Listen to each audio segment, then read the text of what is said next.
Green Day is my favorite band of all time, and I figured it's been a while since I've talked about them in a video, so why not do my top 25 favorite Green Day songs, at least currently, maybe even of all time. I'll just call it that, because these songs, even though they might flip-flop a lot on this list, they're the ones that I always go back to when listening to the band, and you're probably wondering, why 25? Well, with Green Day being one of my favorite bands, there's just way too many songs for me to leave off the list, and I feel like it would be a crime not to have them on. So instead of a top 10, we're going 25, and we're going to start off with my 25th favorite Green Day song.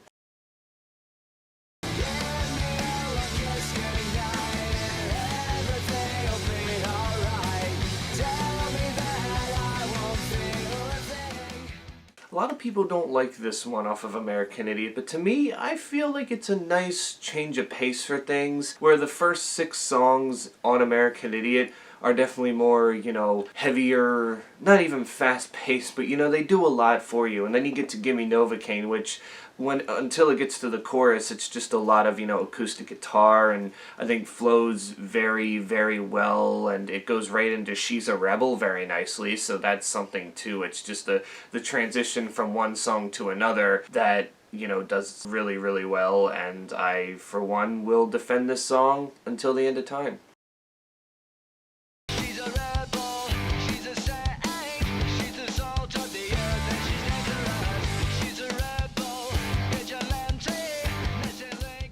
Speaking of, and I did not do this intentionally, but number 24 is She's a Rebel, the song that just follows up Give Me Novocaine, like they go right into it. It's only 2 minutes long, but throughout its 2 minutes, it's just your typical Green Day punk song in a way. Like, it's definitely different from their original material, but when it comes to She's a Rebel, I feel like it brings the intensity of the album back up to where we need American Idiot to be, and it kind of just sets the tone for what the second half of the album brings.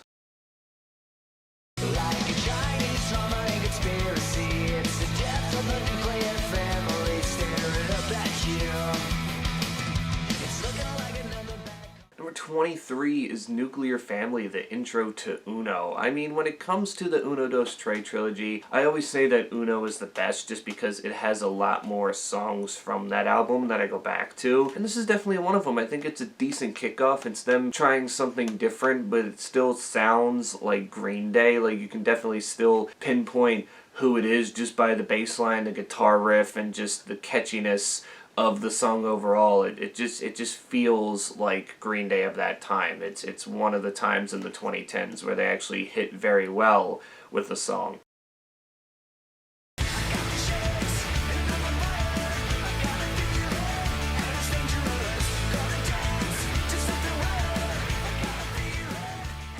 Number 22 is Sugar Youth. This song is actually shorter than She's a Rebel, but again, it's very catchy. This is off of their most recent album, Father of All, and I mean, this is probably the closest to punk that you're gonna get from Green Day on that album. Everything is just so different, and I think that's what makes that album so unique, whether you like the album or not. Sugar Youth is like the standout just because, again, they do this punk song and they show you that they still got it, that if they want to go back and do punk, that they definitely can. But for me, it's just the catchiness overall of the song, from the 2 verses to the chorus. It does its thing in just 1 minute and 54 seconds.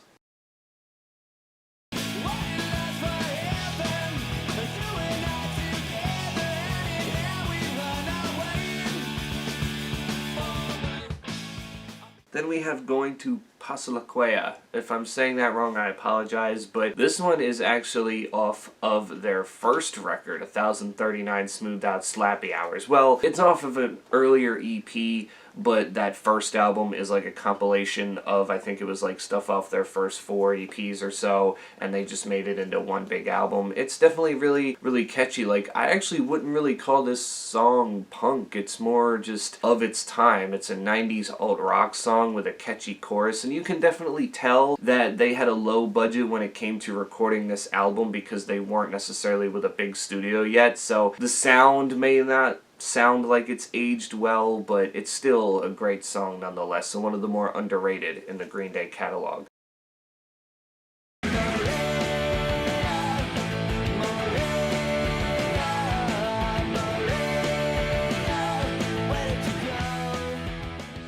Then at number 20, we have Maria. This is actually the kickoff to their international super hits, the 2001 compilation album they put out with 2 new songs. This and Pop Rocks and Coke were, I guess, 2 songs they just wanted to get out there while they were working on the next album to follow up Warning. I mean, Maria, I just like the way it starts, how it goes back to this interview of Billy Joe Armstrong as a young kid after recording his first ever song, and then once he says, oh, it's wonderful, it just kicks in with your typical punk sound that you were getting from Green Day back in the day. You know, it's just, I don't know, again, I think it's just too catchy not to love.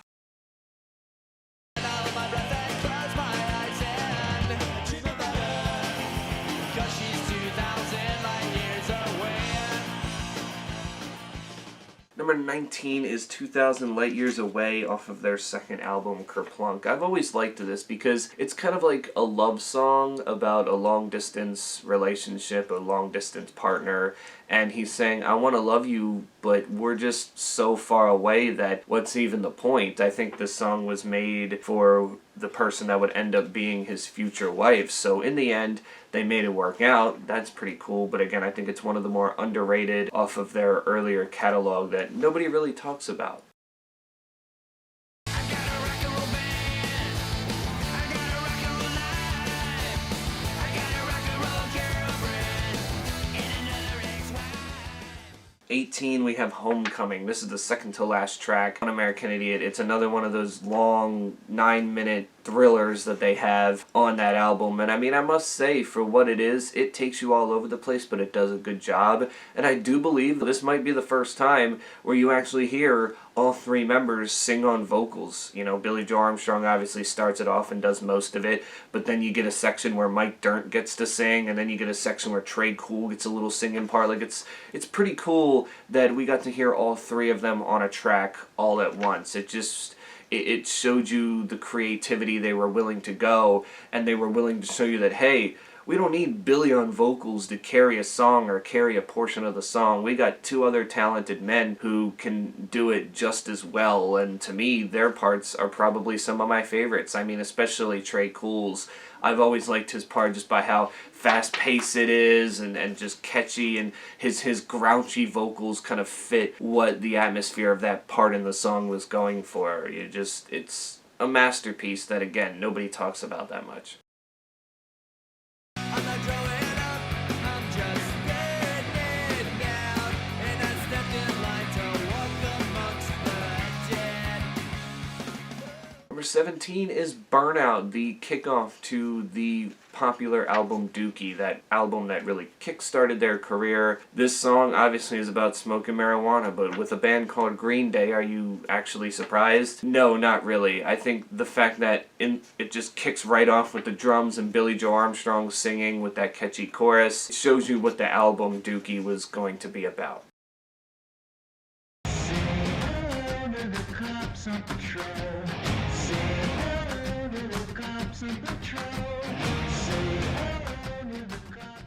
Here's one that maybe not a lot of people remember, but Revolution Radio had a song called Say Goodbye on it, and I actually like it. Again, a lot of people don't, but I like the change-up of stuff from the verse into the chorus, getting a little bit more, you know, like what we'd expect from Green Day. I guess, again, it's just the catchiness of it. It feels different, but yet it feels somehow Green Day that you can't help but sing along.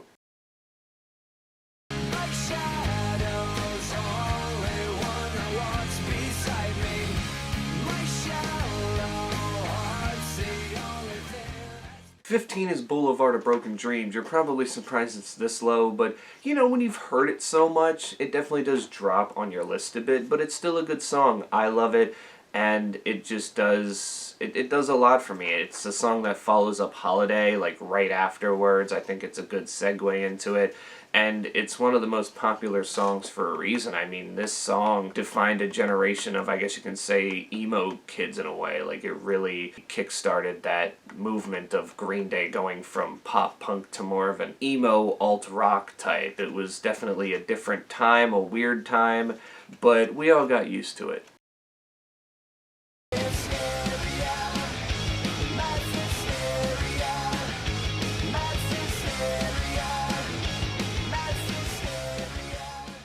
14 is American Eulogy. This is off a 21st Century Breakdown, another multi-part song that's not as long as Homecoming or Jesus of Suburbia. It's right around 4.5 minutes or so, but this one we see Billy Joe Armstrong and Mike Dirnt take the vocals on this, and yeah, both of their parts are great when they come together at the end. It's very nice. It just feels very well put together, and I feel like this was a song off of the album that should have been a single, but wasn't. It's just absolutely fantastic on an album that's just really up and down for me.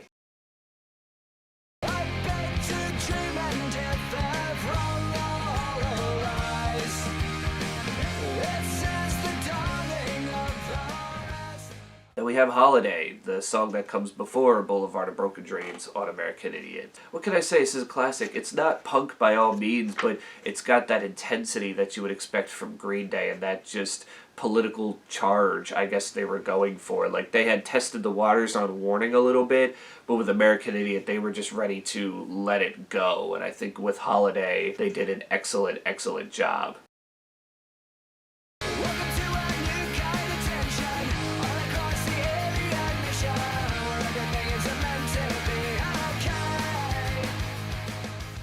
Speaking of American Idiot, how about the title track coming in at number 12? This is just a classic.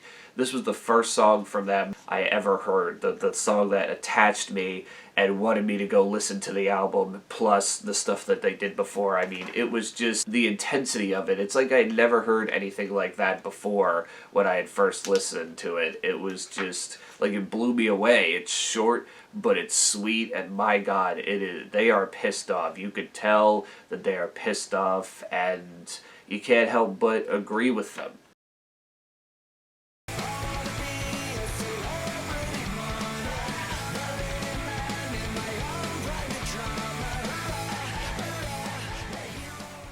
Number 11 is Bang Bang off of Revolution Radio, the lead single. I remember hearing this album in August of 2016 because this came out a couple of days after my 18th birthday, this single. And I remember thinking to myself, my God, they're back.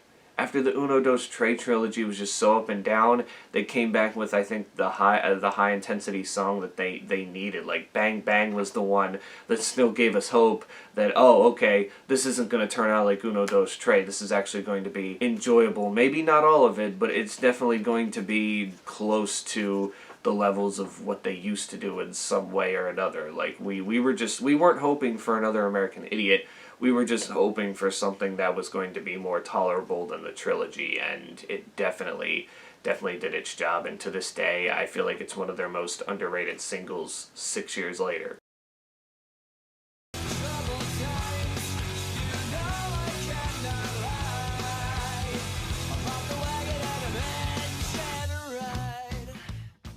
Hitchin' a Ride is another one that I don't think gets enough credit, and it's in my top 10 just because, I don't know, there's just something about it. It starts off with just that continuous guitar riff and Billy Joe Armstrong kind of singing, and then the chorus kicks in and you're just left just wanting to dance around, do all this other shit. It definitely goes all over the place, and it sucks that it only lasts for like 2.5 minutes because I feel like this song should be longer. Like, it goes by so quickly, but it's in my top 10 just because of how memorable it is for me and how much appreciation I don't think it gets.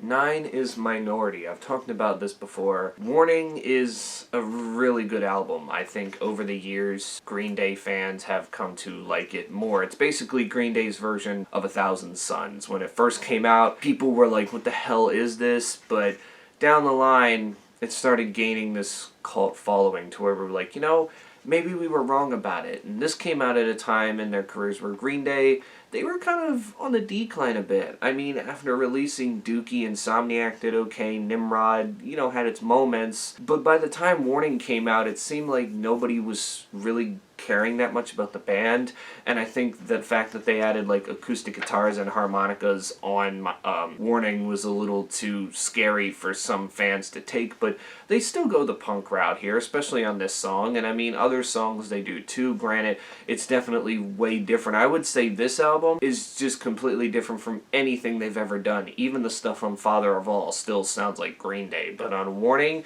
there's definitely some songs where you're like, this is Green Day? Like, this is very weird, but Minority was like the first time I think they started to tinker with the political aspect of things. This was around the 2000 election when we had George Bush versus Al Gore, and if you guys know Green Day, they were very anti-George Bush, so it just, it seemed like a risk to take, and they took it, and it became probably the biggest hit off of that album.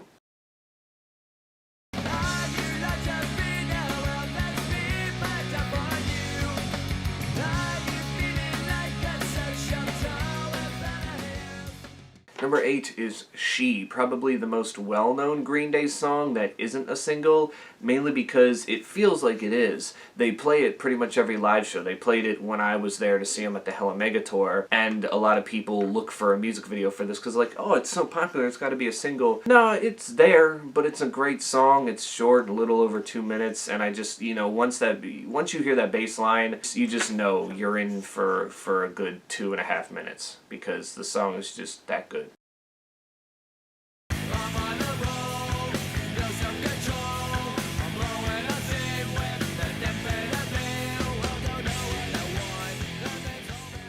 Number 7, Geek Stink Breath off of Insomniac. Again, it's short, but it's catchy, and I think the chorus is mainly what carries the song overall. I mean, that's my opinion, but it's still a really, really good song, and again, I think it, I don't want to say it was the biggest single off of Insomniac, but it was one of the more memorable singles from that album.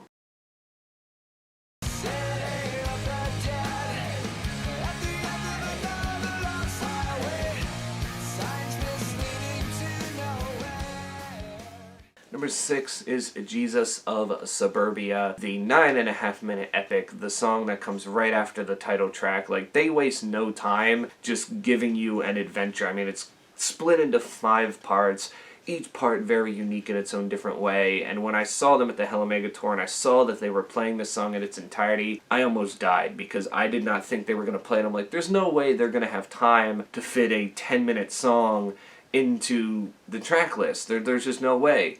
And yet they did, and I'm just sitting here going, I can't believe I got to hear Jesus of Suburbia live in concert all the way through. Like, I just couldn't believe it. It was so good, and the song, I think, to me, has aged very, very well, and it really showed you that Green Day can do these multiple part song things excellently. Let yourself go, let yourself go, let yourself go. Let yourself go, let yourself go, let yourself go. I don't know how controversial this top 5 list is going to be, but here we go with number 5, Let Yourself Go. This is probably the most fun song off of Uno, the most punk song, because it's Green Day just saying, don't give a fuck about anybody else. Be yourself. Just go. Do whatever you want to do. Hence the title, Let Yourself Go. If you want to get angry, get upset, speak your mind, whatever. Even though it's very repetitive and the lyrics can be cringeworthy, I don't know, there's just always been something about this song where I'm like, you know, it's actually pretty good, and it shows old signs of Green Day. Like, you can definitely see them making this song off of one of their earlier albums. Heck, this even probably could have been on American Idiot if it fits somewhere. I mean, it just, after 10 years, I feel like it's a song that, again, has aged well for the fact that it's just got a good meaning behind it. It may come off a bit cringy, but it means well.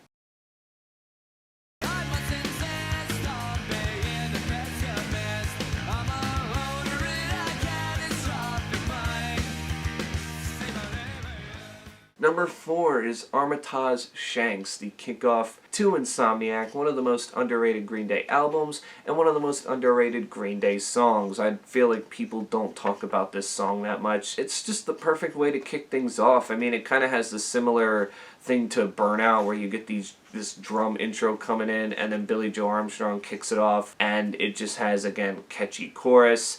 Everything you'd want in a Green Day song. It's still punking away. It's only 2 minutes and like 20 seconds, but it doesn't have a bad thing about it at all.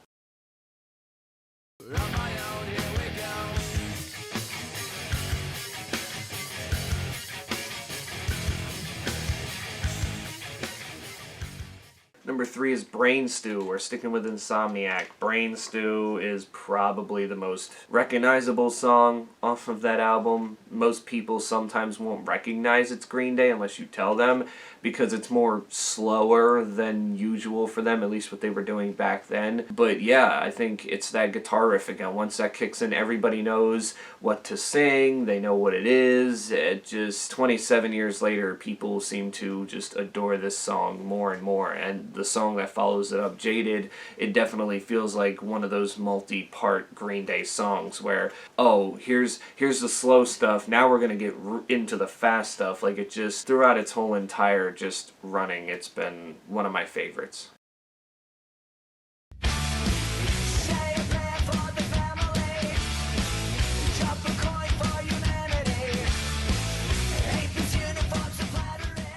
Here we go. The runner-up for best Green Day song, I think, in my opinion, is East Jesus Nowhere. A song that definitely should have been a single. I mean, they sang it on Saturday Night Live, and usually on SNL, you sing the singles. You don't really sing deep cuts because people aren't gonna know what it is. You sing the singles because that's what's out there to the world, and East Jesus Nowhere was never made an official single, but my God, it's just... It's so good, and sometimes I tell people, this is better than Jesus of Suburbia to me, or whatnot. It hits so well. I love the way it flows, and I love the way it ends, how it's a little bit different. Just the intensity's there, everything you want in your typical Green Day song. I know I keep saying that, but East Jesus Nowhere can satisfy the old fans, keeping them happy, and also bringing in a new audience, which I think that's what it did. However, I don't think it beats out this song. This song is off of American Idiot. What other album would it be off of? It's my favorite album of all time. But it's not an obvious one. Now, this song is a fan favorite. They played it live when I saw them at the Hella Mega Tour, and I was very happy that they did, because it's a banger of a song. It's my favorite Green Day song, and that song is...